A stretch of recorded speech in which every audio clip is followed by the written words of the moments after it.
للمشاركة في القناة اضغط على زر الاشتراك ثم على الجرس لتتوصل بكل جديد، وإذا أعجبك الفيديو اضغط على الإعجاب، وشكرا.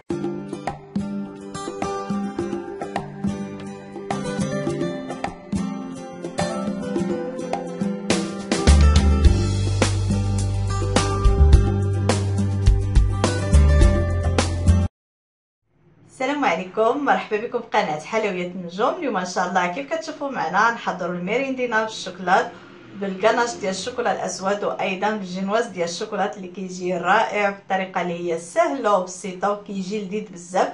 كنتمنى تجربوها، كنتمنى ايضا تعجبكم الحلقه اليوم. والان خليكم مع طريقه التحضير. فبالنسبه للطريقه والمقادير، اول حاجه كنحتاج هنايا عندي جينواز ديال الشوكولات، يمكن لكم تستعملوا جينواز ديال الفاني. فبالنسبه لطريقه تحضير هذا الجينواز هذا فسبق لي وحضرته في الفيديو خاص، ان شاء الله نخلي لكم في الصندوق ديال الوصف. فهو الطريقه ديالو سهله وبسيطه وكينجح معنا.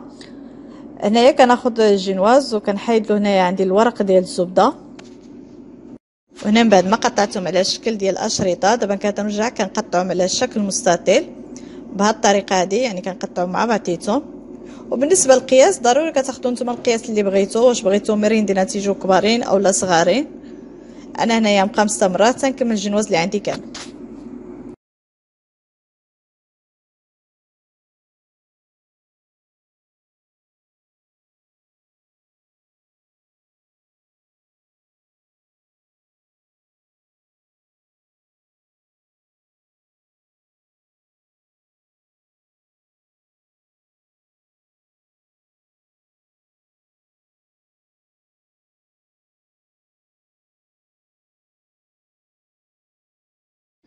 فهنايا خديت الجنواز وكيف كتشوفوا معايا فكنقطعوا على اشرطه.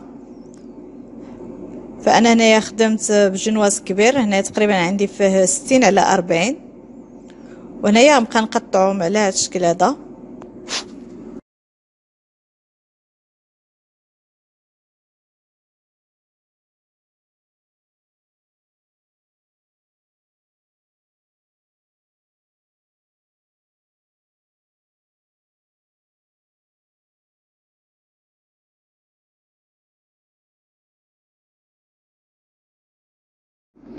هنايا من بعد ما قطعت الجنواز دابا نمروا لطريقه تحضير الكاناج.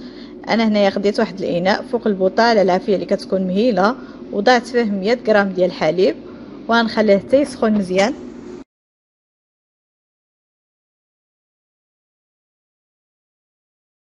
هنا من بعد ما سخن الحليب مزيان كنضيف عليه 200 غرام ديال الشوكولات الاسود، من احسن يكون النوعيه الجيده. وهنايا نبقى نخلط مزيان حتى كيذوب ليا الشوكولاط. هنايا نحيد الاناء من فوق البوطه وغنبقى نحرك مزيان حتى كيذوب ليا الشوكولاط غير داك السخانه ديال الحليب. دائما كنعملوا الكميه ديال الحليب الضعف ديالها ديال الشوكولاط.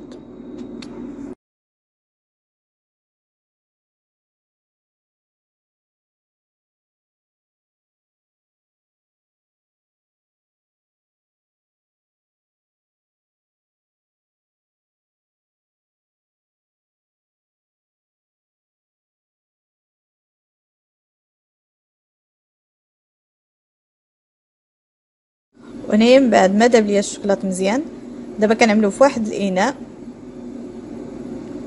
وكنرجع كنغطيه بلاستيك الغذائي وكنخليه حتى كيبرد مزيان عاد كنستعمل. فهنا من بعد ما برد ديال الكاناش مزيان دابا كناخذ الجينواز اللي قطعته على شكل مستطيل، وكناخذ واحد القطعه وكندهنها مزيان بالكاناج، ومن بعد كنرجع كنغطيها بالطبقه الثانيه ديال الجينواز وكنحتفظ بهم حتى كنكمل الجنواز اللي عندي كامل بكاناش.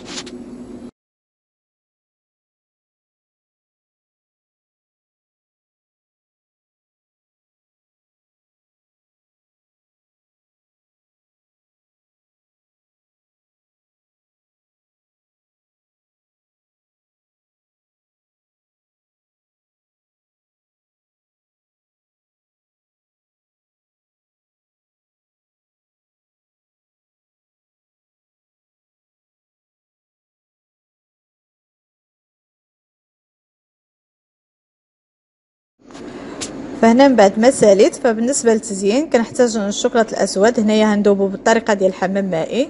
بالنسبه للكميه فكيبقى على حسب العدد ديال المريندينات اللي نتوما عملتو. فهنا من بعد ما داب ليا الشوكولاط مزيان كنضيف عليه 2 معالق ديال زيت نباتيه وكنخلط مزيان.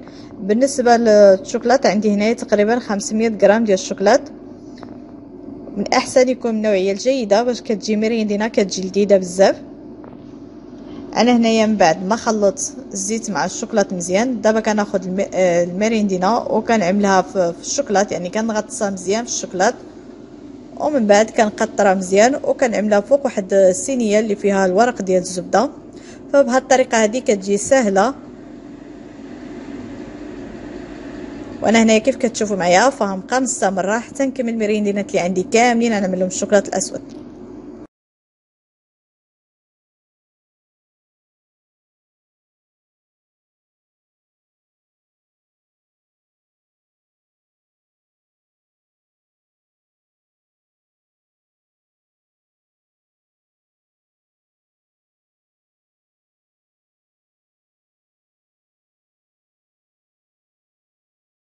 من بعد ما خليت حتى برد ليا الشوكولاط مزيان، دابا غنزينها الشوكولاط ديال الحليب على هذا الشكل.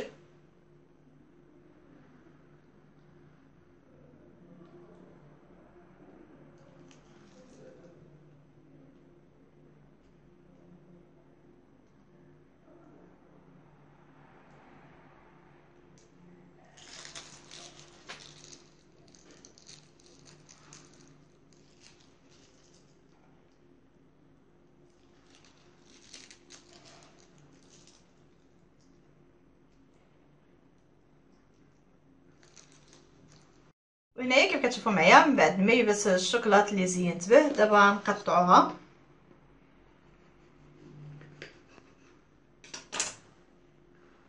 صراحه كتجي على هذا الشكل هذا وكتجي رطبه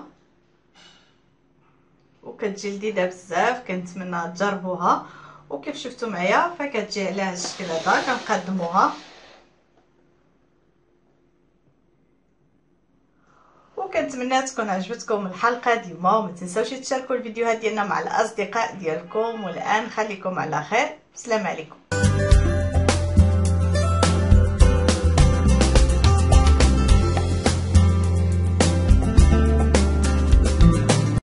للمشاركة في القناة اضغط على زر الاشتراك ثم على الجرس لتتوصل بكل جديد، وإذا أعجبك الفيديو اضغط على الإعجاب، وشكرا.